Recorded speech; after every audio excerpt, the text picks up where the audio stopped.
L'IA aujourd'hui nous permet de créer des images assez dingues en un claquement de doigts. Alors, on va plonger dans l'un des outils les plus bluffants du moment, DALL-E 3. On va voir ensemble ce qu'il a dans le ventre, sa magie, oui, mais aussi les questions un peu plus complexes qu'il soulève. Allez, c'est parti. Franchement, les générateurs d'images par IA, ça a complètement changé la donne. Aujourd'hui, n'importe qui, vraiment n'importe qui, peut sortir des visuels de fou en quelques secondes juste avec une petite phrase. C'est une vraie révolution et la porte est grande ouverte à tout le monde. Regardez-moi ça. Une carte de l'Europe, mais en version Game of Thrones. Là, on voit tout de suite le potentiel artistique de DALL-E 3. C'est brut, c'est juste sous nos yeux. Le niveau de détail est hallucinant.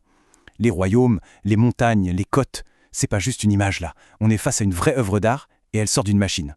Et attention, ça ne s'arrête pas là. DALL-E 3, il peut aussi maîtriser des styles hyper spécifiques, des trucs de niche même.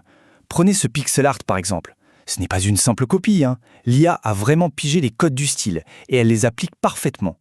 La cohérence est remarquable. Et on peut pousser le bouchon encore plus loin, créer du faux qui a l'air plus vrai que nature. Cette image, on dirait une capture d'écran d'un logiciel 3D super pro, sauf que ce logiciel n'existe pas. Il n'a jamais existé. L'IA est capable d'inventer des mondes entiers qui nous paraissent complètement réels. Bon, c'est génial tout ça, mais on tombe vite sur un truc super frustrant. On a une image qu'on adore, on veut juste changer un tout petit détail, genre la couleur d'un objet, et paf, l'IA nous régénère un truc complètement différent.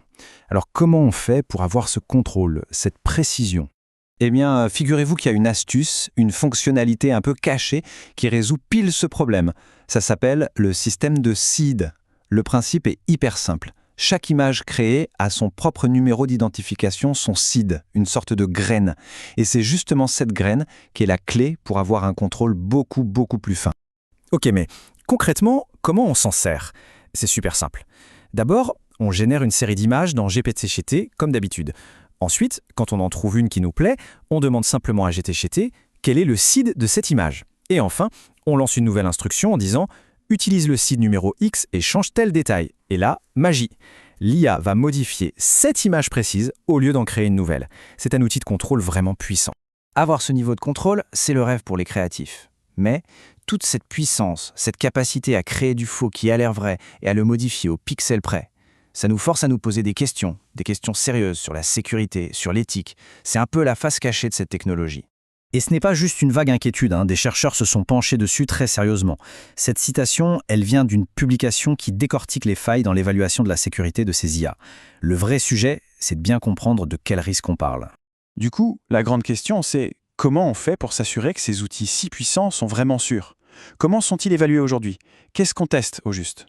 Alors, cette étude, elle pointe du doigt non pas un, mais 3 gros problèmes. Les chercheurs parlent de fossés d'évaluation. En gros, ce sont des angles morts, des zones d'ombre immenses dans la façon dont on teste la sécurité de l'IA actuellement. Le premier, c'est ce qu'ils appellent le fossé des modalités. Une modalité, c'est juste le type de média, texte, image, son. Et le problème, il est là. La plupart des tests de sécurité ont été pensés pour le texte.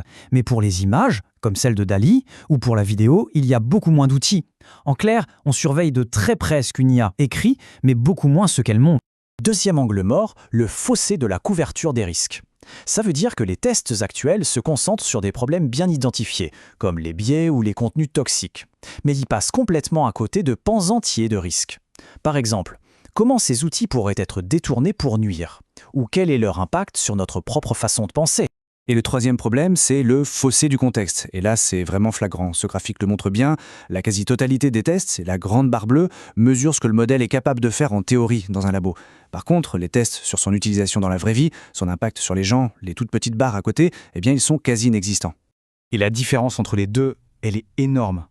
Tester la capacité, c'est regarder ce que l'IA peut faire. Évaluer dans le monde réel, c'est comprendre ce que l'IA fait vraiment, une fois qu'elle est utilisée par des millions de personnes. Et c'est précisément là que se trouvent les vrais dangers.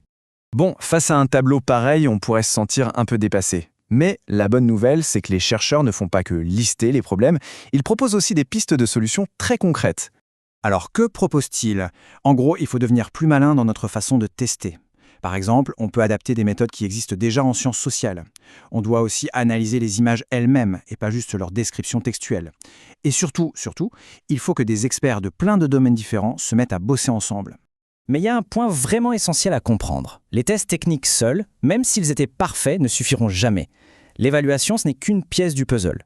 Ça doit s'inscrire dans une démarche beaucoup plus large d'innovation responsable, avec de la gouvernance, un suivi constant et la capacité de réagir vite si ça dérape. Au final, tout ça nous ramène à une seule question. Quand on utilise ces outils qui sont juste incroyables, est-ce que le but, c'est seulement de créer l'image parfaite? Ou est-ce qu'on doit aussi se demander comment créer de façon responsable? La réponse n'est pas évidente, c'est sûr. Mais la question, elle, est absolument essentielle. Merci d'avoir réfléchi à tout ça avec moi.